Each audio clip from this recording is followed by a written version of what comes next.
Okay, what's up everybody? It's Game Fiend, Fiendable Games here, and it's Saturday. That means once again, yet another week in wrestling has come to an end, and thus it's time for another drama script to Saturday. And let's start off with the TNA news first, which, as we all saw on Impact, that D'Lo Brown is the vice president of Aces and Eights. And yeah, I don't know what to say about that. I was thinking in my head who could be the vice president, because who has that body weight and who was an ex WWE superstar, and D'Lo Brown completely went over my head, but he fits the criteria. Ex WWE superstar and overweight. There you go. So all that's left to announce is that Eric Bischoff is the president. Pretty much, Eric Bischoff is the president. It's not going to make sense. Wouldn't TNA ever make sense? But yeah, just waiting for that. It's either going to be Eric Bischoff or Jeff Jarrett. And other things on that stood out to me on Impact, that was pretty much it. They tried to build up the Bully Ray versus Jeff Hardy match at the end of Impact, but that doesn't make sense to me. There has to be some big giant swerve somewhere that's going to happen on Lockdown on Sunday, because Bully Ray's a face and Jeff Hardy's a face. So two faces going at it, and then the Aces and the Eights come in and jump everybody at the end because Bully Ray is still intertwined with the Aces and Eights for some reason, just because he's the son-in-law of Hulk Hogan. Doesn't make sense. Like, why not have them separate? Like, Bully Ray doesn't need to have a title shot and deal with Aces and Eights. Why not just keep it separate? Don't the Aces and Eights already have a match against Team TNA? And Aces and Eights has the man advantage since they won the 2 out of 3 thing. And that's another thing about Impact. It was Sting versus Devon, and it would have like a fan hit Sting with a bottle. It looked like Sting. It looked like Mr. Anderson, to be perfectly honest. It looked like he came from the crowd and hit him with the bottle. But this is the thing, you had, after Sting lost that match, you had Sting bleeding all over the place like Ric Flair, talking about, oh, can I trust you, can I trust you? Then he was like, okay, for when it came to the tag team match, it was Mangus and Samoa Joe versus, I think it was Doc and Garrett Bischoff. They won their match, and then you had the whoever's going to be the final person was going to be Eric Young or James Storm. He picks James Storm after Eric Young gave his most serious promo in I think he's been with TNA for like 5 years, the best serious promo that Eric Young has ever had. And he picks James Storm. He says, oh yeah, Eric Young, you're my wild card. So yeah, mind you, he's still bleeding. And then they have it, and then Impact ends with the big giant brawl between Aces and Eights, Bully Ray, and then Team TNA. And then before that they showed they're still following AJ Styles. So I don't know what's going on. I don't know what's going on in that company. If you could tell me what's going on in that company, I would like to know. I just stupidly watch every week. I just wish Spike TV would just make it stop, because at the moment Spike TV is the only thing that has the power to make TNA stop from airing on Spike television every Thursday. But on to WWE. This past week in Raw, it was a throwback, going old school. So Raw went old school, and so they only had the old ring. They had a bunch of legends. Ric Flair was there with the Miz. I'll get back to that in a second. But what I would like for it to happen, since it seems they're going to do this once every year now. They've been doing this once every year for the past 3 years, I think. I think they should have everybody come out to their first original WWE theme song. I don't know why they don't do it. Like, I was like, because it makes sense. It's old school, so why not let people come out with their first theme song? Like when CM Punk came out, I thought he was going to come out to This Fire Burns. He didn't. When John Cena came out, I thought he was going to come out to Basic Thuganomics. He didn't. When The Rock came out, I thought he was going to come out to his first theme song went in that character, The Rock. That didn't happen. But before, I think it was last year's or the year before's old school, Mark Henry came out to Sexual Chocolate.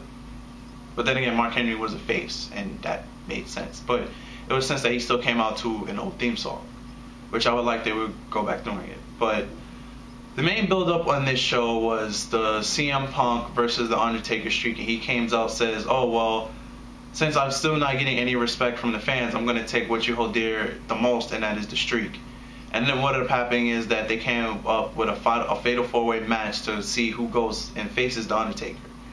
So it was CM Punk, Randy Orton, Sheamus, and Big Show, and the main event of Raw to see who faces the Undertaker. And CM Punk wound up winning. But before the match even started, they were celebrating Mae Young's 90th birthday. And you know how CM Punk's, how they edited Cult of Personality to have that interruption static sound?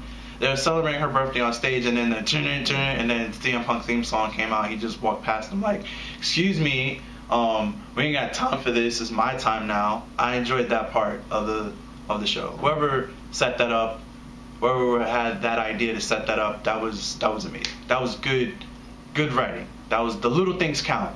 Something little like that is big in my eyes. I like that. And so CM Punk wound up winning the match, and so now it's set that it's CM Punk versus The Undertaker at WrestleMania, where I hope there's no gimmicks. I mean, they had a good Hell in a Cell match in 2009, but I mean, like, I hope there's no gimmicks. Like, I hope there's no special guest referee. It really doesn't need to be in a Hell in a Cell, even though that is, well, besides Buried Alive and Casket match, that isn't one of Undertaker's another calling card, one of his type of matches. But he was in a Hell in a Cell match last year, so to throw him in 2 consecutive back-to-back WrestleMania Hell in a Cell matches would be kind of extreme for Taker at his age, because he only comes back, well, he did a house show, but he only comes back to do one big match a year, and this is the match, the WrestleMania match. So I don't see them throwing him in another Hell in a Cell match. So hopefully it's no gimmicks. It's just straight up CM Punk versus Undertaker, and we're gonna get the best out of those two, because CM Punk and Undertaker has had good matches in the past. Like I said, that match in 2009. So and a match on Smackdown way, like, when he came back a year ago, like a year and a half ago. That match was good as well. Another things I wanted to point out which stood out to me is that Dolph Ziggler has been jobbing lately. He lost his match against The Miz on Old School Raw, and Ric Flair was in his corner, and they were both wooing together after the match. And I don't know why they having Dolph Ziggler lose. I guess it's because he has the Money in the Bank, and at any given time he could just say, "I'm here to show the world, I'm here to show the world," and then, like, just cashing in without any interruptions. Whatever WWE decides to have it written in that there's no interruptions. But I guess it doesn't matter that he's losing, because again, he has the golden ticket, and hopefully they're not going to have him, like, cash it in and lose. I know theoretically speaking, John Cena is the first person to cash in the Money in the Bank and not win the title, because technically speaking, no one has cashed in the Money in the Bank and lost a match. John Cena cashed in his Money in the Bank and still won the match, but didn't walk away with the title. So technically, it's still undefeated that if you cash in the Money in the Bank, you're going to win the match. Nobody has ever lost the official Money in the Bank cash-in. So technically speaking, the Money in the Bank thing is undefeated when it comes to wins and losses. When it comes to walking away with the title, it's just that one word with John Cena, and it was a DQ. So yeah. On to Smackdown. Caitlyn ate the second turnbuckle. Like, she just fall out. Her head just like, bam, like right on the rope. She just ate it, because I think Tamina put her in a toe roll sweep, and Caitlyn just like ate the middle second rope. Like, it looked like it gave her minor whiplash. I'm happy that she didn't get any neck injury from that, because she hit it hard. Like, it was a bad fall. Other things that happened on Smackdown was the main event was Big Show versus Sheamus, and it was an interesting match. I think Sheamus wound up winning. I think Sheamus wound up winning. I may be wrong on that, but I really think Sheamus wound up winning. And that pretty much. Oh, and Brad Maddox was special guest commentator for the whole night, which I thoroughly enjoyed. Yes, I'm a huge Brad Maddox fan. And another thing they're trying to build up a relationship story between Cody Rhodes and Caitlyn. I don't know where that's gonna go. We're gonna have to wait and see on that. And in the undrama scripted news, I'm sad to say this, but William Moody, aka Paul Bearer, has died. He's passed away this Tuesday night because he had like a blood clot and he had a lot of health problems, and plus him being overweight at the age of 58 didn't help. So all of that mixed together, and he passed away this Tuesday. So my thoughts go out to the Moody family. And in other drama scripted news, DDP put out a campaign video to help motivate Scott Hall even more, to help him get better, because Scott Hall really doesn't like asking for help. You're gonna see it in the video. I'll put the link to this video in the description down below. But yeah, Scott Hall has to get a hip replacement because there's no cartilage in his left hip, I believe. There's no cartilage there, so he had to get a hip replacement done. It's funny, like, well, not the hip replacement, but the faking, the kayfabe faking thing.